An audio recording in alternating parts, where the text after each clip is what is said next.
Pengertian menstruasi. Menstruasi merupakan keadaan fisiologis, yaitu peristiwa keluarnya darah, lendir, ataupun sisa-sisa sel secara berkala.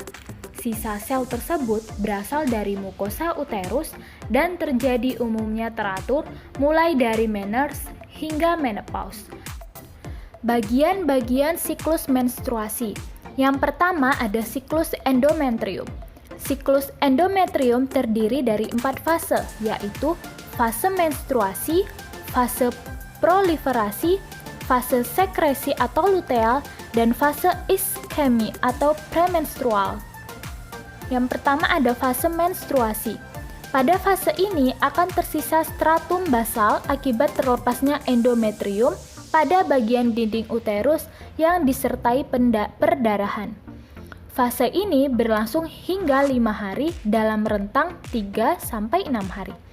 Beberapa hormon akan menurun atau mencapai kadar terendah seperti hormon progesteron, estrogen, dan LH.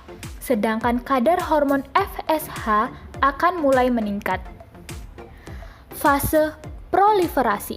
Pada fase ini terjadi pertumbuhan cepat sekitar hari ke-5 sampai hari ke-14 dari siklus haid.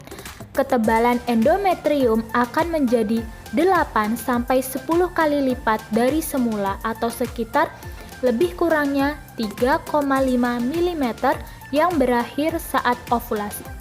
Kemudian permukaan endometrium akan kembali normal menjelang perdarahan berhenti. Fase proliferasi ini tergantung pada stimulasi hormon estrogen yang berasal dari folikel ovarium. Fase sekresi atau luteal. Fase ini berlangsung sejak saat ovulasi sampai sekitar 3 hari sebelum periode menstruasi berikutnya. Pada akhir fase sekresi, endometrium secretorius yang matang dengan sempurna mencapai ketebalan seperti bludru yang tebal dan halus. Endometrium menjadi kaya dengan darah dan sekresi kelenjar. Fase iskemi atau premenstrual. Akan terjadi implantasi atau nidasi ovum sekitar 7-10 hari setelah ovulasi ketika terjadi pembuahan. Apabila tidak terjadi pembuahan dan implantasi, maka korpus luteum yang mensekresi hormon estrogen dan progesteron akan menyusut. Seiring penyusutan kedua hormon yang cepat tersebut, arteri spiral menjadi spasme, sehingga terjadi nekrosis akibat suplai darah ke endometrium fungsional terhenti. Lapisan fungsional tersebut terpisah dari lapisan basal dan perdarahan menstruasi dimulai. Yang kedua ada siklus ovulasi. Ovulasi ialah keadaan di mana terjadinya peningkatan kadar hormon estrogen sebagai penghambat sekresi FSH. Kemudian, hipofisi mensekresi LH. Kadar LH yang meningkat akan menstimulasi pengeluaran oosit sekunder dari folikel. 1-30 folikel mulai matur di dalam ovarium di bawah pengaruh FSH dan estrogen sebelum ovulasi. Ketika folikel kosong, folikel akan berformasi menjadi korpus luteum.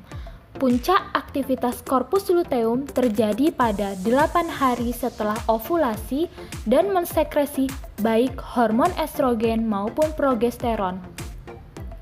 Endometrium tidak dapat bertahan dan akhirnya luruh jika tidak terjadi implantasi. Diakibatkan korpus luteum yang berkurang dan kadar hormon yang menurun. Yang ketiga ada siklus hipofisis hipotalamus. Kadar hormon ovarium menjadi rendah menjelang akhir siklus menstruasi. Keadaan ini merangsang hipotalamus untuk mensekresi GnRH. Kemudian, GnRH akan menstimulasi sekresi FSH. Lalu, FSH menstimulasi perkembangan folikel de Graaff, ovarium, serta produksi hormon estrogen. Kadar estrogen yang mulai menurun dan GnRH hipotalamus akan memicu hipofisis anterior untuk mensekresi LH. Kadar LH mencapai puncak pada hari ke-13 atau ke-14 dalam siklus 28 hari. Apabila pada masa ini tidak terjadi fertilisasi atau implantasi ovum, maka korpus luteum akan menyusut dan menurunkan kadar estrogen dan progesteron sehingga terjadi menstruasi.